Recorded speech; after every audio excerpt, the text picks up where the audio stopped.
Hello and welcome to April's episode of Unwrapped. So this is everything I read in April. Featuring commentary by Philip because Tess is on vacation.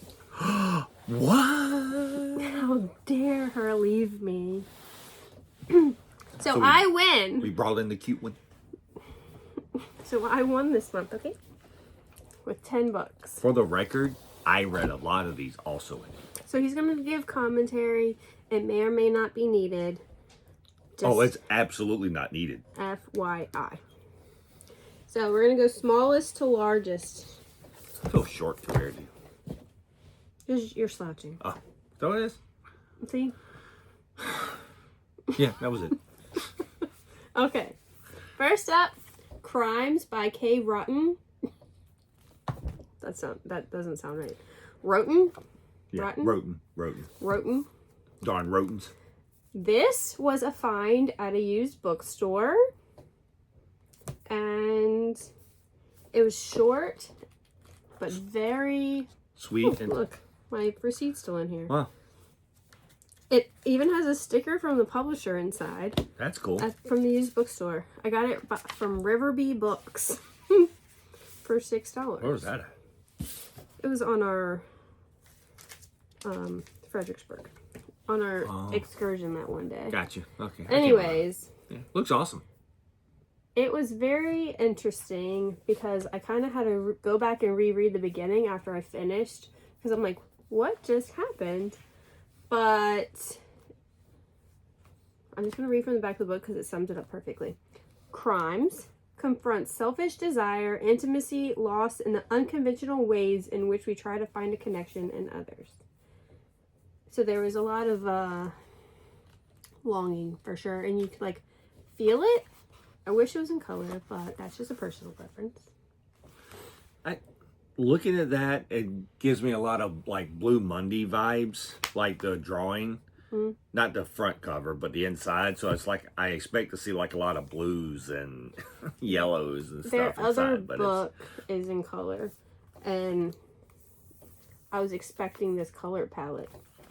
That's my bad for having expectations. you know, you have a box of crayons. I probably would never do that. You could fix this, make it in color. But it examines relationships, and I feel like maybe regrets. Regrets?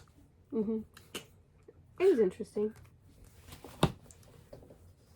Then I read The Greenies.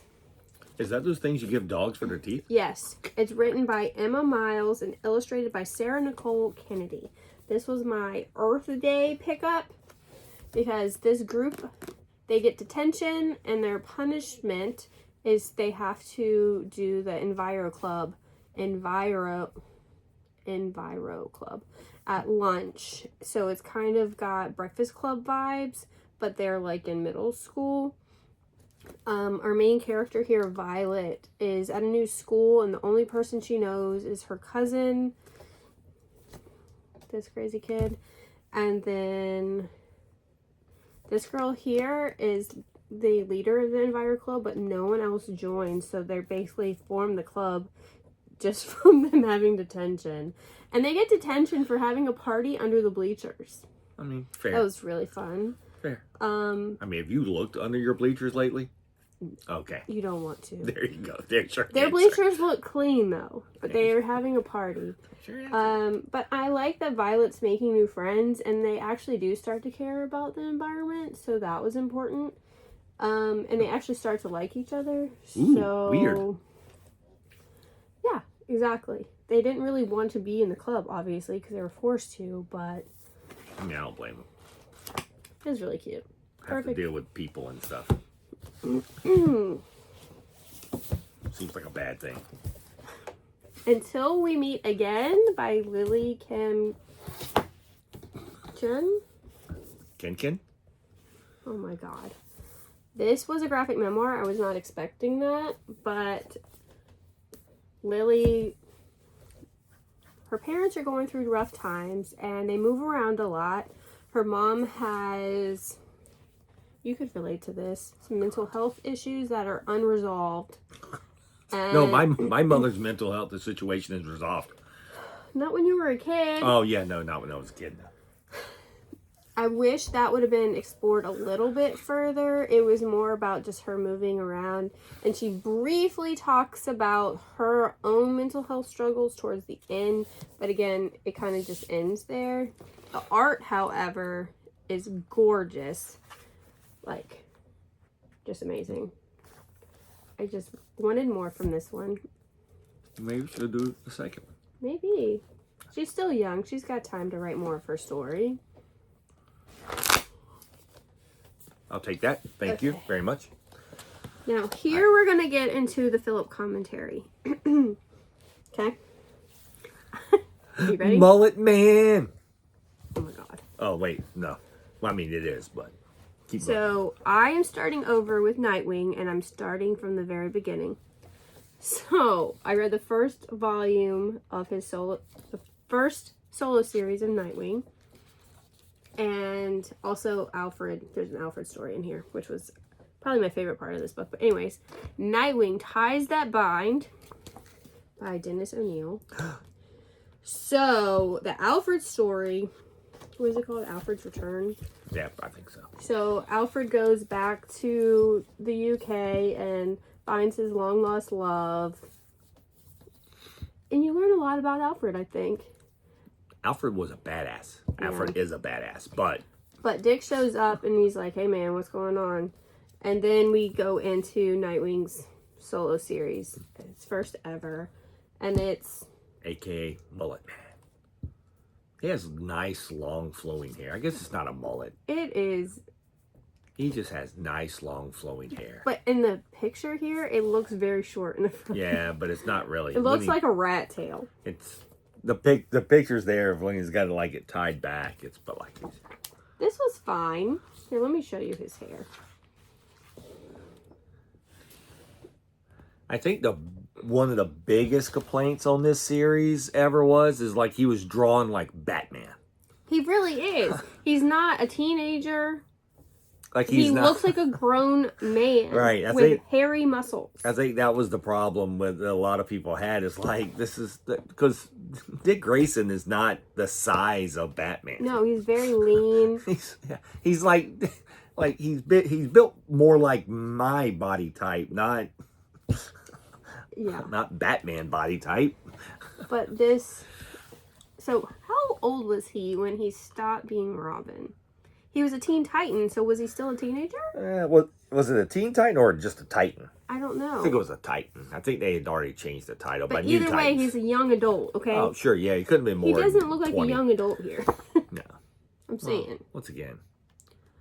But, look at all that gruffly beard and stuff, man. Like, look at him. Just look at him. So this was fine. You did a video earlier talking about like a 17-year-old. Oh, but we get the new suit. That new suit. Yeah. It was interesting. Yeah. Gone are the wings. Yeah. For sure. Weird. That's weird. A thing. Okay. Was it good? Did you enjoy the book though? It was fine. Okay. It's old Nightwing. Temporal by Stephanie Williams and Asiah Fulmore. Eisner alert. Eisner alert. This was amazing. Time travel, heist, family saga, all the things. I feel like I've said everything that I can say in our Writing in Cars. So we did a Writing in Cars with this. But I really, really enjoyed this one. And I'm glad I reread it as a collection because I feel like it reads differently as singles than a trade. I agree. Because you really feel the time jumps when you're waiting a month. Yeah, this book is a good example of leaving something that you actually loved, whether it was good for you or not, and then like 10 years later, you're like, lack for a better word, jonesing. You're jonesing for to go fix. back. I mean, it's not drugs, it's time travel, right? And so I found that interesting. But one of my more interesting things that I actually liked about this book that I cracked up about I'll be honest, it's not really a part of the book. It's not supposed to be, but I find it funny that everyone's like, how dare you, like, ignore your family and run off and start doing this time travel stuff again when they're all keeping secrets from her. It's like, that's not touch, because that's not the point, right? It's not the point that everyone in this book is kind of awful. There's a lot of secrets. And awful in a way of, like, they all have secrets, and it's like, you shouldn't be doing this. Well, what about this secret?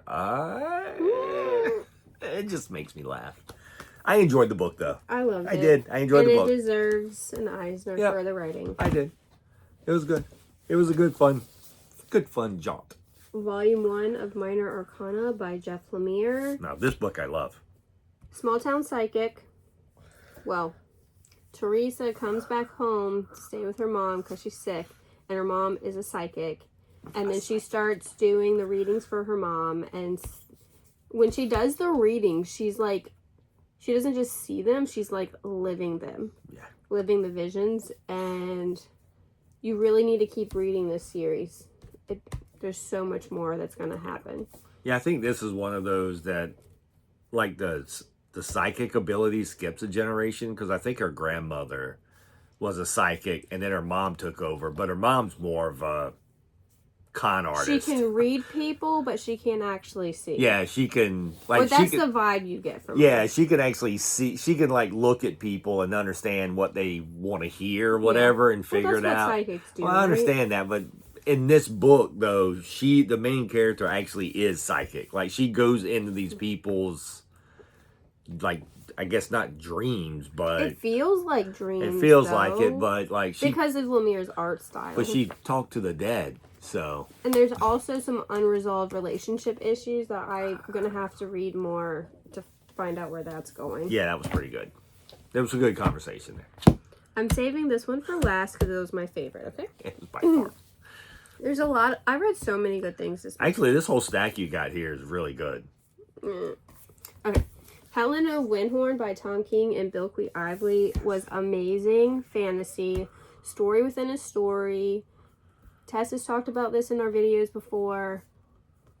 We finally read it, though, because Tess told us to. I mean, we were going to eventually, but, like, we read it quicker. Jess didn't tell me to read this. It was already... Yes, she told me to read it. The art is amazing. Like, incredible.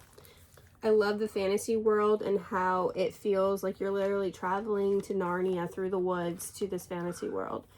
And the fact that the character is telling the story to...